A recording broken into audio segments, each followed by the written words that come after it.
Wabarakatuh. Waalaikumsalam warahmatullahi. Ya, Silakan Kang Arif. ya singkat saja Ustadz Syafiq Basalamah. Ana punya sahabat Ustadz dan beliau itu mendapatkan ujian yang bertubi-tubi, baik rumah tangganya, kesehatannya, bisnisnya gitu kan. Nah, pertanyaannya begini Ustadz, secara keilmuan, ilmu fikih itu bagaimana sih kita membedakan kalau musibah itu hukuman terhadap kemaksiatannya di masa lalu atau musibah itu sebagai ujian untuk menaikkan derajatnya? Terus parameter dan barometernya apa Ustadz? Mohon pencerahan dan dalil. Nah, siap jemaah. Ya, sebenarnya tadi mungkin sudah diuraikan ya, bahwasanya kalau orang itu adalah orang yang pelaku kemaksiatan, jelas-jelas dia melakukan kemaksiatan, maka dugaan besarnya ini untuk penghapusan dosa. Hukuman buat dia atas dosa-dosa dia. Karena Allah Azza wa Jalla mengatakan wala nudhiqannahum minal adzabil adna dunal adzabil akbar la'allahum yarjun. Kami benar-benar akan membuat mereka merasakan azab yang dekat sebelum azab yang besar agar mereka kembali kepada Allah Azza wa Jalla. Jadi hikmahnya supaya mereka kembali. Dikasih azab itu supaya dia sadar. Kemudian dia kembali kepada Allah Azza wa Jalla.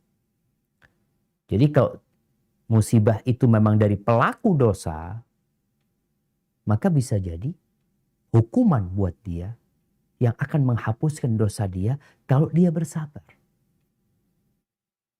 Cuma yang jadi masalah, kita tuh dosanya banyak. Kadang-kala kita nggak sadar. Kita bertanya, ya Allah karena dosa yang mana ya? Ada ceritanya Ibnu Sirin. Ibnu Sirin ini ketika dia sudah tua, dia pernah dipenjara gara-gara utang. Jadi dia pernah membeli minyak. Yang dia temukan di salah satu wadahnya itu ada bangkai tikus. Maka dia berpikir ini dari satu tempat gitu. Sedangkan minyaknya itu cair, nggak beku.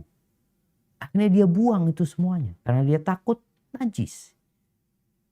Dia bangkrut akhirnya. Dia menanggung utang. Ketika beliau di penjara, beliau mengatakan, aku tahu ini karena dosa yang mana. Karena ada sebuah sunnatullah dalam pembalasan dosa. Al-jaza'u min jinsil amal. Balasan itu sesuai dengan perbuatannya. Sesuai dengan perbuatan dia balasannya. Dia mengatakan, dulu aku pernah 40 tahun yang lalu, aku pernah memanggil kawanku, ya muflis, wahai orang yang bangkrut, kata dia. Dan sekarang aku bangkrut. Ucapan Ibnu Sirin dikomentari oleh ulama yang datang setelah beliau mengatakan, qallat dzunubul qaum. Dosa mereka tuh sedikit. Sehingga mereka tahu tatkala kena musibah langsung tahu gara-gara yang mana. Wa kathurat dzunubuna. Sedangkan dosa kita banyak sampai kita bingung, ini karena yang mana ya?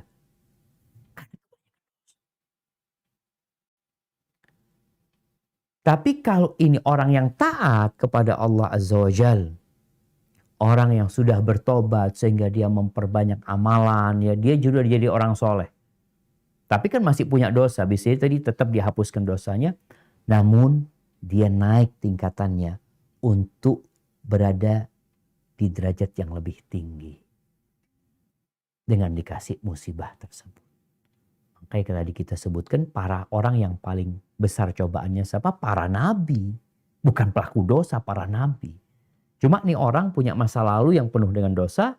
Kemudian dia bertobat dan mudah-mudahan setelah dosanya dibersihkan baru ada pengangkatan derajat. Jadi kondisinya mungkin orang beda-beda. Bisa jadi dia masih dalam proses penghapusan dosa atau dia sudah dalam proses pengangkatan derajat. Dan kadang-kala dua hal ini sekaligus datang. Karena ketika dia dihapuskan dosanya, dia bersabar mohon ampun sama Allah Subhanahu wa taala, diangkat. Hadza wallahu a'lam bissawab.